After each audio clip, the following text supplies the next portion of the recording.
Recovering deleted messages on TripAdvisor can be challenging, but there are steps you can take to try to retrieve them. Follow this guide to explore your options. Step 1. Check your email notifications. Look through your email for any notifications from TripAdvisor.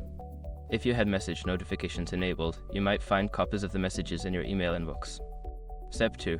Log into your TripAdvisor account. Access your TripAdvisor account by logging in. Navigate to the messaging section to see if any messages are still available or if there are options to recover deleted messages. Step 3. Review archived messages.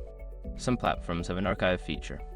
Check if TripAdvisor offers an archive messages section where deleted messages might be stored temporarily. Step 4. Contact TripAdvisor support. If you cannot find the messages, reach out to TripAdvisor customer support. Provide them with details about the messages you are trying to recover, and they may assist you in the recovery process.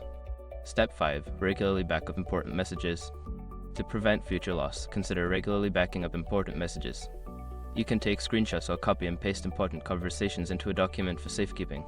In conclusion, while recovering deleted messages may not always be possible, following these steps can help you explore your options. Always remember to back up important information to avoid losing it in the future.